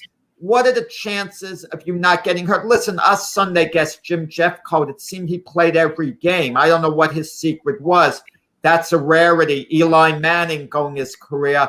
But let's be honest about it. You have a career, especially a long career, you're going to get hurt at some point. That's just what the element of sports is. I agree. David Dock had his Achilles tendon, just running. I mean, how do you avoid it? What's he supposed to do? Not run? He couldn't have. I don't know whether he could have done anything to avoid that. I agree with you. I agree with the spirit of what you're saying. All I'm saying is that this is why these sports are popular. They're not. That's why they're more popular than tennis. That's why they're more popular than golf. That's why they're more popular, because this is why they're watched. They're watched because it's competitive, and that's been going on since the days of the Romans. I mean, that's the kind of people we are. And to me, what you're doing is what you're doing to me, Jack, is you're telling this man that there's going to be a risk, but we're going to try to make the risk less. Understand, but when you're telling me, let's get football, a defensive tackle, none of them want to hurt the quarterback. I mean, a number of them, if they're rules, they do want to hurt the quarterback. They want to injure him so he doesn't play, so it increases their chances of winning. That is totally wrong. If you talk to any ex-NFL players we had on here, they do not want to injure the quarterback. They want to sack him. They don't want to. They want to knock him out of the game. Hurt him enough out of that game. That is not true. What you're saying is pretty much a lie. Most NFL defensive ends, linebackers that want to hit the quarterback. Definitely, they don't want it. Do you see what happened when LT hit Joe Theismann and his leg got broke? Was he standing there clapping? He was calling for the Bill Romanowski. You mean to tell me he wasn't? There are a few, but you're saying most. That's not true. They want to stop the quarterback. Definitely. He runs the team. They want to stop that running back. They want to hit that receiver. Definitely. They want to stop them. That's part of the combativeness. But to say players want to intentionally, for the most players, want to intentionally hurt a quarterback, that's totally. Lambert wasn't looking to hurt Michael Jordan and Larry Bird to get him out of the game. I mean, you're talking about a few, Jack. You're talking about a few in the sport that has hundreds. Yeah, listen, we got to have safety rules in place. Your pet peeve seems to be not about sports as a whole, but specifically, it seems to center on quarterbacks a little more so. No. Did I talk about boxers and wide receivers? Did I talk about that? And as far as catches go, now baseball, the collision at home plate. Right. Those about, I see your point of the matter. The catcher can get out of the way. So I can understand it from the catcher's perspective. He has a bit of an option. What about the runner coming in and the base is blocked? You're forcing him to get into a violent collision because he has no path to the base if the catcher's blocking it. It's unfair to the runner. He's running at top speed and he has to collide. Life's unfair, Jack. Stop it. Have that. Stop it. That's what makes it exciting, Jack. That's what makes baseball That's what makes it dangerous. Oh, God. Getting in the shower is dangerous, Jack. Please. Doc, how do you feel about the collision at home plate? No, I have mixed emotions on that. You look at the famous one, right? Pete Rose barreling into Ray Fosse in the All-Star game, and he wasn't even blocking the plate. He wasn't even blocking the plate. Yeah, I think a lot of these things, it comes down to the idea of, are these changes misguided? Like, okay, let's only let a guy throw 100 pitches and then he'll be able to pitch more years and he'll be stronger. Is that true? I think what happens is you have to look over time and say, is it true? Is it true that the helmets to protect the players have made them have fewer injuries? Do players have fewer injuries today than they did in the past? It does this load management stuff with we're going to sit him every 7th game or whatever it is, so he doesn't play that many days. Is that preventing guys from being hurt? I don't see fewer guys getting hurt. Can you put common sense things in to say if the catcher's blocking the plate, or the catcher shouldn't block the plate until he has the ball, or things like that? I think there's room always to look at things to make things safer. Does it make sense to just barrel into a guy for the sake of barreling into him? No. I remember the hit that Willie Randolph took in the 76 playoffs, I believe. Hal McRae just barreled into him. Yeah. And I believe they said that Willie Randolph still doesn't talk to him all these years later because it was just a flagrant bad hit. Those kind of things shouldn't take place. And you have to put things into place to protect players.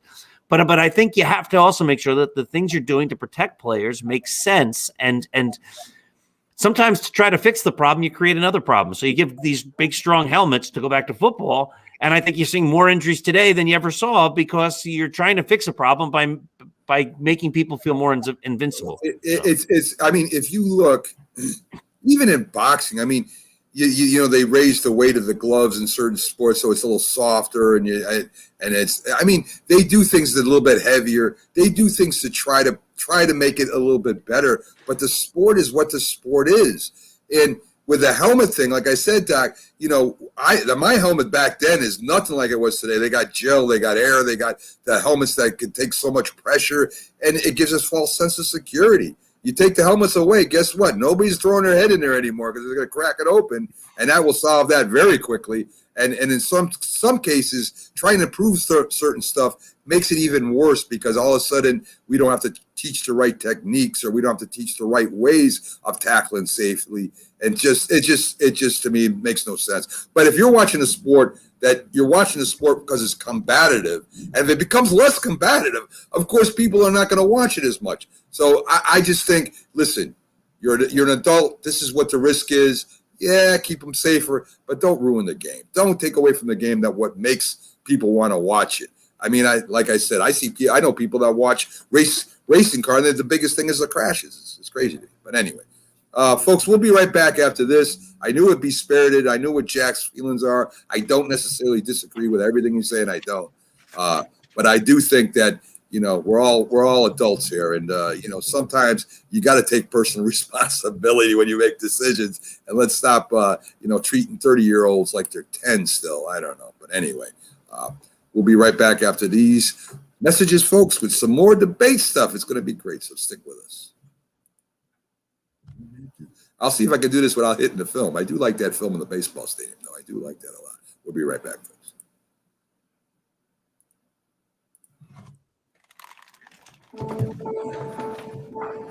We all make choices.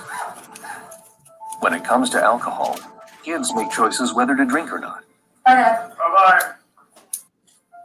Remember, I'm going to Alex's party tonight and sleeping over. Hey, have a seat for a second. Remind me about that party again. Alex is just And adults make choices whether to talk about it. That's true of parents and every other trusted adult in a kid's life. Kids want to know our expectations when it comes to alcohol and other drugs. They want guidance and honest answers to their questions. And it makes a difference when the message is consistent and part of everyday conversations. So talk with your kids and help lead them on a positive path. Because when you talk, they hear you. For more information about talking with your kids about underage use of alcohol and other drugs, visit underagedrinking.samhsa.gov. If you served honorably in our nation's armed forces and you're looking for a way to continue serving your fellow veterans in your community, then join AMVETS. Each year, AMVETS members volunteer millions of hours at VA healthcare facilities from coast to coast, helping to improve the lives of their fellow veterans through the VA Voluntary Services Program. AMVETS posts and departments also participate in a wide variety of community service projects, ranging from Americanism in our schools to supporting the Special Olympics and Boy Scouts of America. If you no longer wear the uniform today, you can still serve through the AMVETS by joining today at amvets.org. If you talk and they will hear you every single time. Oh, we're getting killed. Yeah, well, Kyle's not here. How come? Kicked off the team. Didn't Tim tell you? Kyle and some other kids got caught drinking beer in the park a couple of nights ago. Really? Yeah. 0 tolerance. He's out for the season. Come on, it's a first offense, right? That we know of. But why should that matter? He knew not to drink. I've made it clear to Matt, that's what we expect from him. What have you said to Tim? Nothing really. You know, a lot of kids try it at this age, so... Yeah, well, a lot of kids don't try it too. I'm not saying that Matt's going to be this perfect kid, but if I don't tell him what we expect and why he shouldn't drink, how's he going to know? You think kids that age really listen? They never admit it, Bill, but they hear more than you think. Talk. They hear you. For more information about talking with kids about underage drinking, visit underagedrinking.samhsa.gov. I mean, you can see right now, without LeBron, Lakers are struggling. Let me tell you about a team I hate, all right? I know the Dallas Cowboy fan is here, so I had to make sure he knew how much I hate this team. I'm ready. I've often said that the people who run baseball, they try very hard to ruin it. I'm from Brooklyn. I don't have a problem saying it to his face. Oh, I'm from Brooklyn. Hey, isn't he?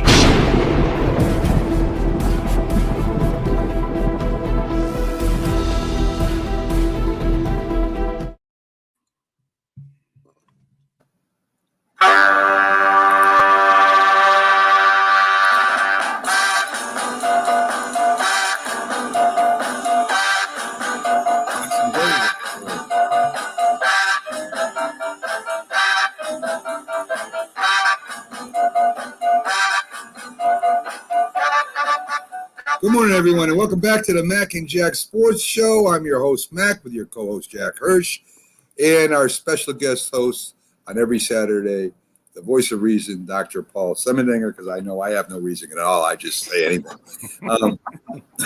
Totally emotional, always.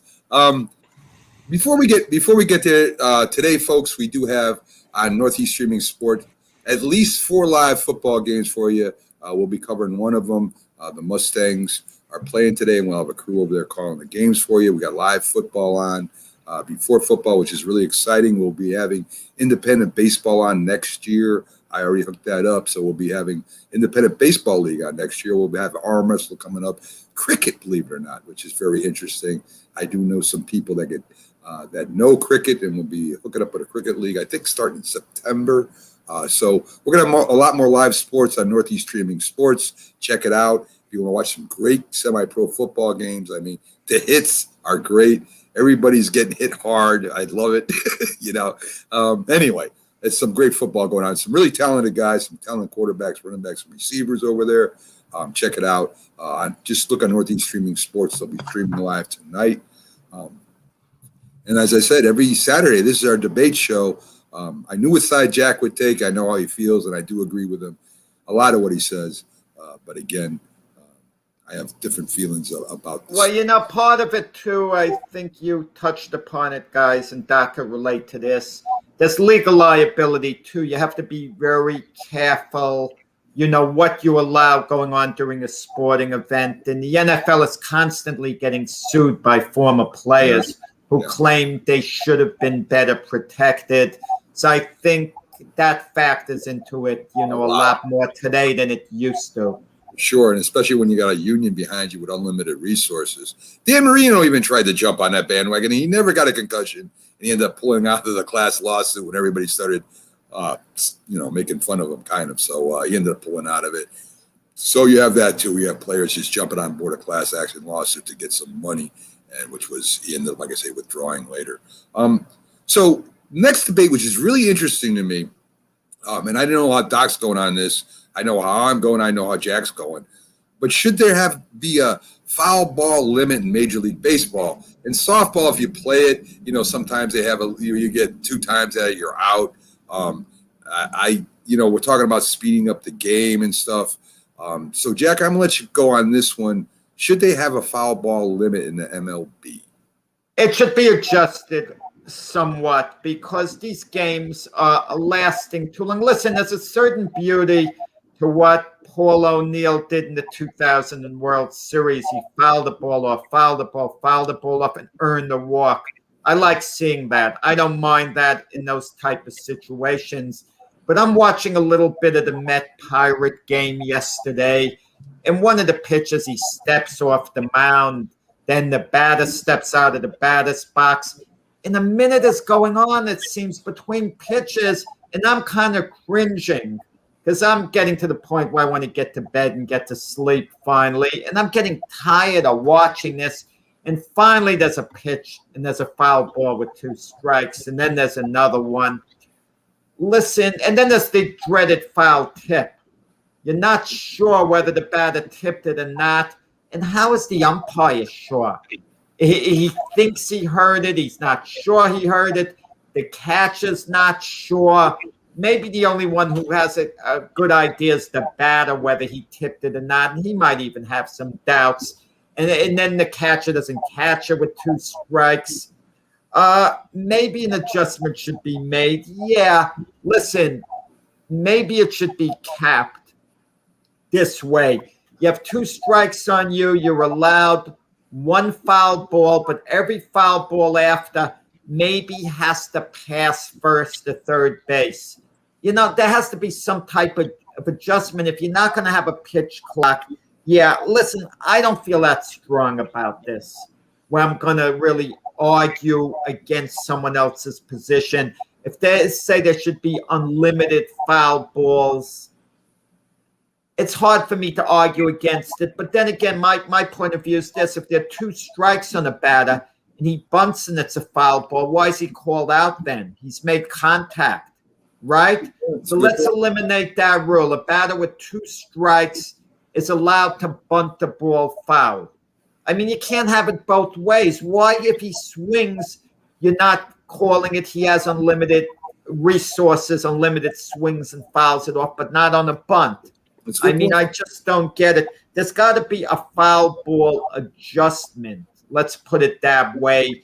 Once he has 2 strikes on him, otherwise eliminate the bunt thing and let him keep bunting the darn ball foul. Whatever. But I'm tongue-tied on this, guys. I'm finished talking. I want to hear what you guys have to say. What do you think, Doc? Do you think there should be a limit? I mean, No. talk about speed of the. Go ahead. No, let them foul off as many as they want. This goes back to the other thing. When we make rules because we think they're going to keep people safe. And if we make rules that keep people safe and keep the integrity of the sport, that's great. But I think sometimes we make rules that we think keep people safe and then they don't necessarily do what they want to do.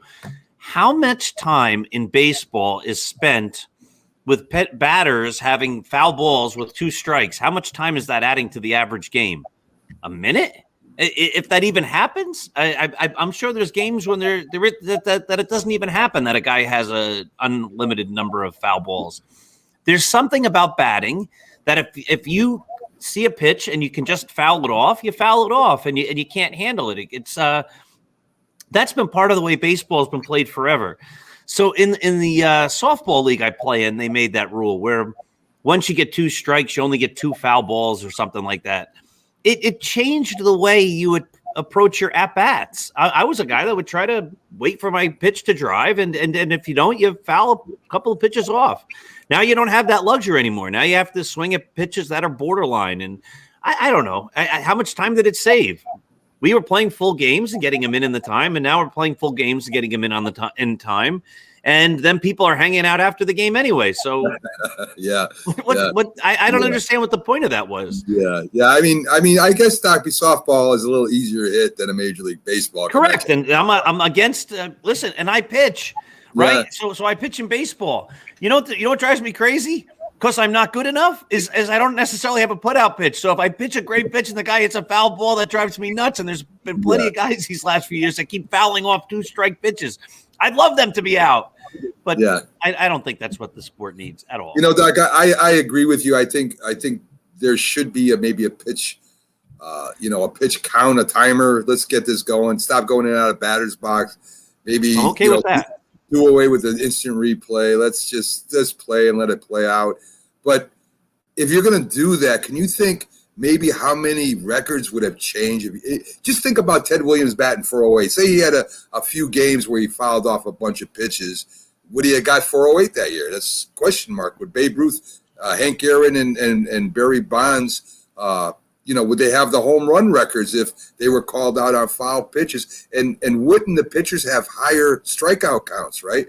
I mean, we got some that have, a couple thousand strikeouts. Maybe they would have picked up another couple hundred. Maybe they would have been the leader. So the records that we're talking about might be changed if there was a foul ball limit, right? I mean, we call it a good at bat if a guy keeps falling the ball off and ends up getting a base hit or a home run because he gets the pitch. The pitcher makes a mistake and he hits it. So, I mean, listen, I'm all for speeding the game up where it makes sense. There's no reason why a pitcher should walk around the mound and wait to throw every few seconds. And there's no reason a batter should be getting in and out of the batter's box. And there's really no reason for that. Guys, I agree. I really agree with you guys. My argument was weak, very weak. But I will say this. We are going to make an adjustment. It should be only for genuine foul balls. If there's a tip, which we're not even sure whether the batter tipped it or not, it should be called a strike, case closed. Foul tips shouldn't enter into it. I think most times, 99% of the time, everybody knows when you tip it. Yeah, the ball kind of changes quickly. As far as batters who adding to the game who keep fouling the ball off, it does add to the game because I remember constantly cringing. My wife is calling me for dinner, whatever, to do something, and batter has 2 strikes on him. He has a full count. I say, I'll be right up. 2 minutes later, I'm still at the TV, and I'm like, come on, get this over with. I don't know which way, whether to shut the TV off, run to her, do this or that. It's like on the board. It does happen more than you think, Doc. It's not so much the foul balls. It's the time between he decides to get the ball and throw it again because he's got to rough it up. It's a new ball, and the batter has to get adjusted because he's. I got to tell you. I got to tell you a funny story with games. I don't think I ever said it. When I was a kid, the Boston Red Sox had this pitcher named Bill Monbouquet. I'm watching the game. Red Barber's actually the announcer, and the coolest thing happened. Monbouquet asks for a new ball for whatever reason. The umpire throws him the new ball, and then he says he doesn't like the feel of it, so he follows up for a new ball again. So I'm pitching Little League. I ask for a new ball. and the umpire says, "Damn it, Hirsch, this is Little League. Catch with the ball you have." That put me in my place. That's funny. That's funny. Yeah. Our last debate is kind of a crazy one, but it's kind of thought provoking, right? There are a lot of children that either get privately schooled or schooled at home, and there's no sports teams that they can go to except for the school that they're in the region for. And the question is, should the parents, should the kid be allowed to play, say, high school or recreational sports with the school? And I'll take this one first, and it's a definite yes, right? I mean, the parents pay taxes, whether they homeschool them or whether they privately school them. They're still paying taxes to the state and town budget to support these programs. Just because the child is not in the classroom with the other children doesn't mean that he can't go out and participate in the sports. I think if he did that, it would be kind of cruel. It's bad enough that he's away from his friends during school that you're going to say, well, he can't go out and play games with them too. And in high school, like I said, as long as the parents are footing the bill, and they do, it's not like you stop paying taxes to the school budget or the town budget because you're privately or have your kid schooled at home. You're still paying the price. That's like telling you, you pay for a ticket to go to game, but, just because you're not a fan of that team, you can't go watch the game. That doesn't make sense. So it's a definite yes. That to me would be punishing the kid twice if for some reason he's being schooled at home. Not that I'm not saying there's anything wrong with that. Don't get me wrong. I did homeschool my daughter for 1 year to straighten her out, and she went back to school and got good grades after she was home with her dad for a year, making sure she did everything. But in fact, the teachers complimented my curriculum I had there. I had her doing the encyclopedia, the dictionary. I had her all over the place. She was begging me to go back to public school, and she did real good after she went back. She didn't want to spend the days with her dad standing over her. So anyway, definitely they should be able to be allowed to play. What do you think, Jack? Mac, I'm really touched by the story. Once again, you're giving yourself a plug as being such a great disciplinarian. I mean, you never cease to amaze me, But kudos to your daughter for getting it all together. And while your daughter was under your supervision, Mac, she shouldn't be able to go to school at the end of the school day and have participate in sports. I'm against it. I'm all for homeschool study. Homeschool study is invaluable. Students need it for a variety of reasons. They could have a physical condition, an emotional condition, or they could be really outstanding in a certain field where they have to travel around. It could be an actor, actress with potential, a musician, or it could just be a kid who's great at sports, who plays in these traveling leagues. Could be a kid that was drafted by Major League Baseball. He's in the minor league system, so he's doing homeschool study. It could be a lot of reasons, but look, if you can't attend school during the day, you shouldn't be allowed to be on a team, that school team after school. For one given game, if a student has a toothache and has to go to the dentist because he's under pain, and he's missing that given school day, and he's on a team during the school, he should be allowed to play in the game after a family emergency comes up or whatever. I'm all for that, but a kid in homeschool study shouldn't be allowed. It doesn't send the best message to the kids who are going to school every year. The kid that takes two buses to get to school, who wakes up extra early in the morning, who gets there and spends the whole day in the school, then has someone else on his team who he never sees during the school day, all of a sudden playing the games. I mean, imagine how he feels maybe sitting on the bench behind someone else who's not there, like during the school day. Listen, and there's certain rules that in certain things go on in the school building that you can't get at home. There's certain rules and regulations of the school that have to be respected, certain interactions with a variety of teachers. You're not having that in homeschool study, and as valuable and as good as homeschool study can be, it's not quite the same as being at school. Listen, yeah, outside leagues, students can participate in homeschool study. It doesn't deprive them of participating in sports. But no, I don't feel a student who doesn't attend the school during the day, okay, who's sitting out that school year for homeschool study should then come to the school after school and be part of the team, meaning they have to be part of the practices, not just part of the games. I just don't feel it mixes. As much as I support homeschool study, I'm adamantly against the student being on the school team while they're doing homeschool study.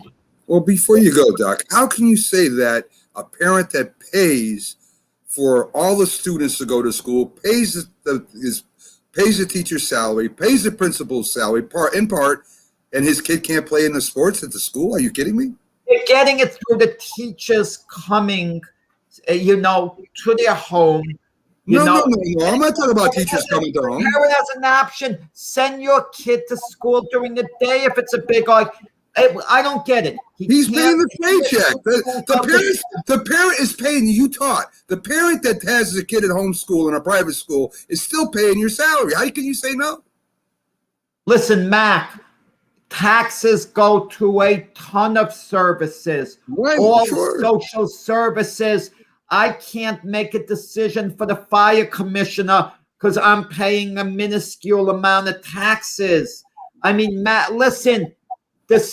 I don't get it. If a student can't attend during the day because they need homeschool study, which I'm supportive of, why can they attend afterwards? They pay for it because they pay for that extra curriculum that is part of the education budget.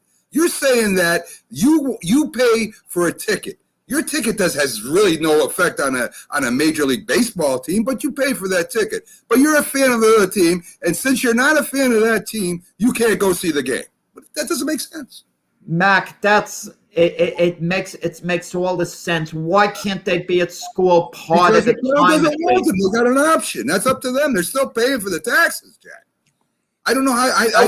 What are we talking about with the parent now? We're talking about the kid. It's a question of fairness. Mm-hmm. It's like a player. Listen, it's like a player playing the games but not practicing with the team. No, well, they still practice with the team. Why can't they practice with the team? Why can't they come to school during the day? Because the parent doesn't want them to, Jack. That's their option. But the parent wants them to participate because in sports. They pay for that sport. You're telling me sports is bigger than education. I'm telling you that parent is paying for that sport, Jack. Part of the budget. So how can you tell someone? How's the parent paying for the sport? The taxes, Jack. They pay taxes that go to the education department that sets the curriculum. How do you think? So you're telling me the parent writes out an individual check for the sport? No, he pays taxes like everybody else does. Like the kids going to school. Like their parents pay for it, they pay for it too. And the parent has every right to send the kid to the school. Right. During the school day. He's going to attend during the school day. Wait a second. I don't get it. Why does a kid have to be homeschool study during the day? He doesn't have to be. They can make it after school to play the games. They may choose to have their kid, for whatever reason, homeschool because for some reason, the kid's not getting public school. That's saying sports is bigger than academics to them. No, it's actually not. I'm going to go to the NJSIAA. Now, I'm obviously work in New Jersey, so I look at New Jersey stuff. But the New Jersey State Interscholastic Athletic Association in 2011 dropped its ban in part to be consistent, which they now allow homeschool kids to play high school sports because they needed to be consistent with the Department of Education policy that allows homeschool students to participate in extracurricular activities at their local public high school. So it's not just sports, but if the school has a chess club or a knitting club or a school newspaper club or whatever they have, an advocacy club of whatever sort, you're allowed, if you're a homeschool kid, to go be part of that club. Sure. You're still And so if you're a homeschool kid, you should be allowed to go play sports. You live in the town, you're paying taxes in the town. And parents have a plethora of reasons why they may have a kid stay home and be homeschooled for any number of reasons. And because you're homeschooled shouldn't say that just because you're homeschooled, you can't play in a game or you can't go on a chess team or you can't be on the debate team. Right. Or sing in the choir. I mean, what is it? I mean, that's just. Listen, if that's, I understand there's sometimes individual cases, and I might be able to give a waiver on a certain case individually on a rare case, but I just don't see it on the surface. Listen, maybe I'll come around and I'll change my reasoning. Wow, but I just think on the surface, if a student is not attending the school, and I'm not putting it down because a lot of times there are good reasons why they have to be homeschooled. I'll say all the time, let's assume there's a good reason why they have to be homeschooled. And I'm supportive of homeschool studying. I really am. But then to go to the school and play baseball, for example, be a part of the team, but you're not going during the day. I just don't get the best. But what is where you have math class have to do with whether or not you can play baseball? You're saying sports is more, and you're not saying it individually, Doc, but it's like saying sports is more important than academics. No, we're saying any school activity. Yeah. If you're homeschooled and a kid can be homeschooled for any number of reasons, that kid still has the right in that district where he's paying the taxes to go be part of that, go be part of the band or the choir or whatever. Mac, if a kid is playing baseball, football, basketball all day outside of school, not part of the school, I could guarantee you none of them going to want to go to the after-school math club, social studies, English. But they have the opportunity. But they got to have the opportunity, Jack. I mean, you can't take away the opportunity if parents are paying the freight. You can't say, "Oh, you can't do this because you chose to keep your kid home from English class." I can tell you another thing too. I bet there will be kids out there in relation to sports who are homeschool study. Some of them, maybe a small percentage, who if they were told they couldn't play on their school teams if they're homeschool studied, guess what? They would be attending school. They really would. I don't know. I don't know. I listened to your principal teacher. Your principal has told you how it's going. Listen, but if it's a law, it's a law. So well, New Jersey. Arguing with the law. That's the reason. I want to see kids have fun. I want to see them have a productive life. I want to see them reach their full potential. But I also feel there's certain responsibilities. I'm having an open mind listening to you guys. And people should be allowed, like myself, to always evolve and always hear other sides and always be able to come around. Sure. But we're living in the type of society someone's going to get a past episode tape of the Mac and Jack show and want to say, "Oh, Jack says this." Even if I evolve, Jack is against homeschooling, folks. Jack is against homeschooling and punishes kids that want to be in homeschool. That's what they're going to take from this, Jack. No, yeah, well, yeah, obviously. People are going to take that. Hey, listen, Jack. I thought I was a hard guy. Wow, you blew my mind. No, I'm just thinking this is just the way I feel about it. Not right now, but I'm willing to listen to parents who've done it, who've had their kids come after and discuss. I've got the bigger question. Should the homeschool kid who's playing in the sport be allowed to barrel the catcher over on a play at the plate? He gets that privilege because he is in school. He's the one that can, bend the rule a little bit. Guys, before we go, I want a couple questions for you. Who wins the National League, the National League championship? I'm going to this halfway point. American League. Just do last year. Who do you think is going to win it, Jack? We didn't who's going to go to the World Series? Yeah, who's going to win it? Listen, I'm terrible this way. I'm going to make it very quick. When I predict the team in the beginning of the year is going to win it, I never leave that team and change my formal prediction unless They're so obviously out of it. I picked the Atlanta Braves to win the World Series. You can change. I'm going to just stick with them out of obligation for now. You can change. I'm giving you the option. I'm not going to change. I'm not like you with because if they actually rally and do it, I then can't say I told you so. I'm sticking with them until they become sellers. Let them sell Charlie Martin and show that they're giving up on that. They're few games out, 4 games out. They lost to Tampa Bay last night. I'm going to stick with Atlanta. Doc, who do you think wins the National League? Dodgers. Dodgers. I'm going to go with the Milwaukee Brewers. American League. Who do you got, Doc? Are you going to force me to do this? Yes. You're going to force me to do this Yes. With my Yankee hat on. Yes, I am. Red Sox. Who do you think, Jack? For me, it's easy. I picked the White Sox to go to the series in the beginning of the year. That looks good right now. And this is me being a Yankee fan, hating myself too. The Houston Astros win the American League Championship. You're going to have the Milwaukee Brewers versus the Houston Astros. That's my prediction. I know. Atlanta and Chicago, I'm going to stick with it. But Atlanta, oh boy. Dodgers, Red Sox. Oy vey. Wow, that's a heck of a prediction. Oh man, Yankee. We aren't homers here, that's for sure, man. I'll tell you that.